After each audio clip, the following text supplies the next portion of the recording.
Hello, welcome back to Homeschool Wherever. My name is Carmen Sognonvi, and in today's video, I am going to show you how we put together our very first unit study. So we actually chose a little bit of an unconventional topic for our first unit study, which was the disco era. I'm going to explain how I came up with this topic, why I decided it would be a good one to dig into, the kinds of resources that we used, and how the whole thing went. If you're new to this channel, we are a multiracial secular family living in New York City, and we are homeschooling for the very first time this year. We have two daughters, Sean, who's in 6th grade, and Ella, who's in 3rd grade. We're really passionate about using travel to bring our homeschool lessons to life. This channel is all about documenting our homeschooling journey, so if that sounds of interest to you, please subscribe and turn on notifications so you don't miss our next video. And we're also full-time family travel creators, so if you want to see that side of our lives, go check out our travel channel at Top Flight Family. So back in late August, I saw that museums in New York City were starting to reopen. So I started looking at the different museum websites to see what kind of exhibits they had going on. And when I went to the Brooklyn Museum site, I saw that they were having an exhibit on Studio 54. And I thought, oh, that would be a really fun first field trip for us. And then I started thinking, actually, disco in and of itself is a very interesting topic because obviously there's a lot of fun stuff involved, like the fashion, the music, but then at the same time there's also a lot of serious issues kind of baked into it because disco sprang up against this backdrop of New York City in the 70s, which was a time of great urban decay, yet at the same time it was really flourishing in terms of culture and music and art and fashion. Also, disco in and of itself probably wouldn't have happened if it wasn't for the Stonewall riots, because the Stonewall riots really helped usher in a huge change in the cabaret laws in New York City, because before that happened, men were not allowed to dance with other men in bars and clubs. And once the Stonewall riots happened, all of these sweeping changes came, the cabaret laws were changed, and now suddenly it was legal for men to dance with each other. And this ushered in a huge change in the nightlife culture in New York City. So in addition to taking place against the backdrop of the gay rights movement, disco was also happening at the time that the women's lib movement was really big, the Black Power movement was really big. And as a result, inside these clubs, it was really an era of sort of unprecedented togetherness. You know, you had gay, straight, black, white, women, men. And if you hear from the people who were really active in the disco era, they will tell you that there was such a sense of unity back then that really hasn't existed since. Of course, there's also such a cast of interesting characters when it comes to the disco movement, from Halston, the fashion designer, to Andy Warhol, the artist, to Grace Jones, who was such a multi-talented singer, actress, just overall icon. And one thing a lot of people don't know about is that part of what propelled disco to die such a quick death was the disco demolition derby. So as disco moved from sort of underground clubs into mainstream popularity, unfortunately with that came a lot of sort of watering down of the original sound and the culture, and there was a lot of cheesy commercialized stuff that sprang up. Like apparently there was even a disco duck record, which was wildly reviled. Now, understandably, there developed a little bit of backlash against those elements of disco, and there was this whole disco sucks movement that came up. And originally people felt like, oh, this is just a reaction to the cheesy aspect of the music. But one night in Chicago at a baseball game, there was a local Chicago radio DJ who basically encouraged people to bring in a bunch of disco records, and he would set fire to them. This came to be known as the Disco Demolition Derby, and it escalated really rapidly from just this sort of promotional gimmick, essentially, to promote both the radio station and the baseball game, and it devolved into an all-out riot. And just the intensity of the backlash against disco has really made a lot of people at that time and now look back and think, wow, this was about much more than disco. Because if it was really just about the music, the backlash wouldn't be so profound and the emotions wouldn't run so strong. It's just music. It wasn't just a disco versus rock thing. It really became a backlash against the people that disco music was for. Gay people, black people, Latino people, women. So wrapped up in the disco sucks movement was actually a lot of homophobia and racism. So that's another really interesting aspect of the disco era. And then of course the death of disco was also taking place against the backdrop of the rise in HIV and AIDS. There's actually one scene in one of the documentaries that we watched where a club promoter said at one point towards the late 70s to early 80s, when he sent out a mailing inviting people to parties, there was a point at which 1/3 of the invitations would be returned to sender, and on it would mark deceased. So that's the level of damage and death that HIV and AIDS was causing. It's really crazy to think about how many vibrant, creative people were taken out by this disease, which for a time was a mystery because people didn't know why people were getting sick and dying like that.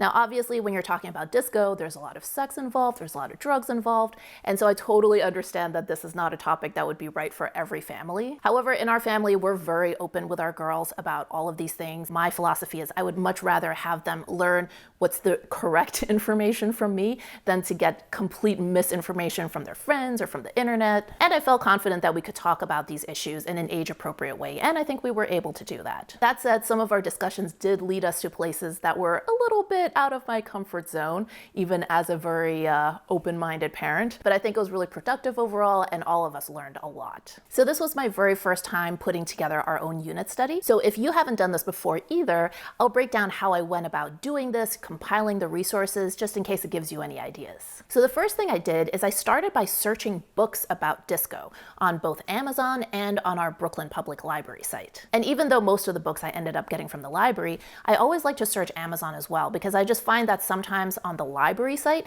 you just don't have that much detail about the book. You know, you're not able to look inside the book.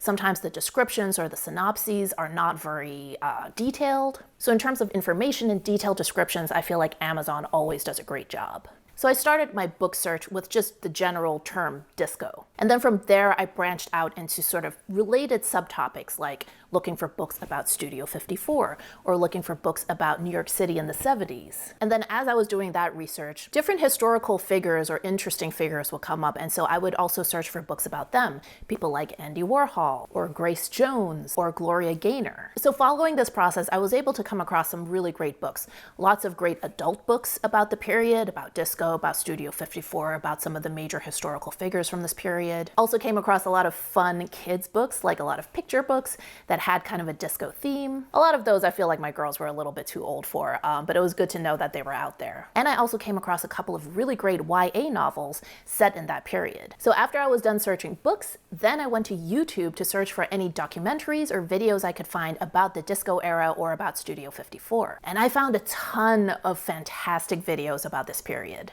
Obviously, I pre-screened them to make sure that there wasn't anything too age inappropriate. So there were some videos I found that I thought were fantastic, and we definitely wanted to watch those. However, there might be certain parts of the video that were a little bit not so age appropriate. In those cases, as I was pre-screening, I would just kind of jot down the time codes of the parts that I think we should probably skip over. So that's a tip for you. If you find a video and not the entire thing seems age appropriate, that's a great way to go. Just write down the time codes that you want to skip, and then when it comes time to watching them with your kids, just follow that guide. So in addition to searching books on Amazon, I went back to Amazon to search for any other sort of related fun things we could do that had a disco theme. So I found some great things like some disco-themed coloring books, found some disco-themed games. There was actually this really cool like murder mystery game that had a disco theme, but it just seemed a little bit complicated. I think it's more geared towards adults, but you know, if that's something you're interested in, that's on Amazon. I also found this really fun disco bingo game. So that's a great thing to do if you want to look for ideas for additional activities you can incorporate into the unit study. So overall, it ended up being a fantastic experience for us. We spent September doing a read aloud of Holly Hernandez and the Death of Disco, which is a YA novel,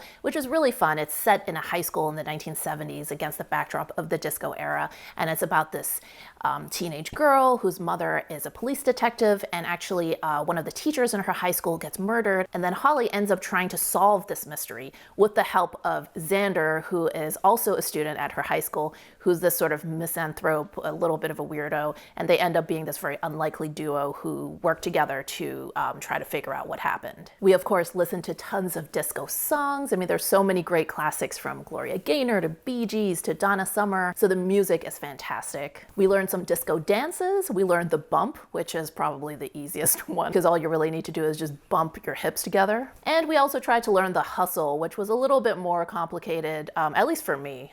You know, my girls are TikTok veterans, so they're good at learning new dances. But for me, I was definitely struggling a bit. So to those of you who know how to do it, kudos. The disco bingo game ended up being a lot of fun.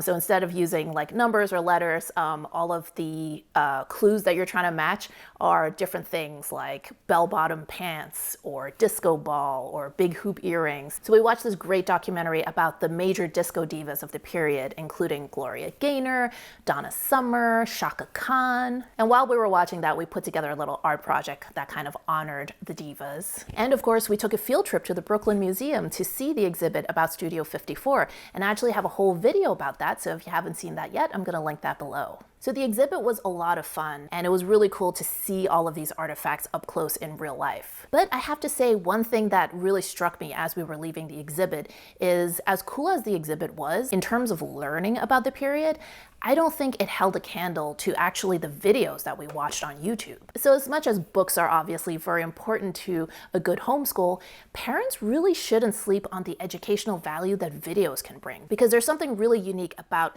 seeing the moving images and hearing the music, and it really brings this to life, particularly I think for a topic that's as visual and auditory as the disco era. Just those 2 or 3 videos that we watched on YouTube about the era, I think we learned probably 30 times as much as we did when I compare it to what we got out of the exhibit. Now, that's not to say that the exhibit is bad, not at all. It's more to say that I think that there's tremendous value in learning from videos as well. So I had the girls work on a project at the end of the unit study, and I gave them complete freedom to do it in whatever format they wanted. If they wanted to make a video, they could do that. If they wanted to write a graphic novel, they could do that.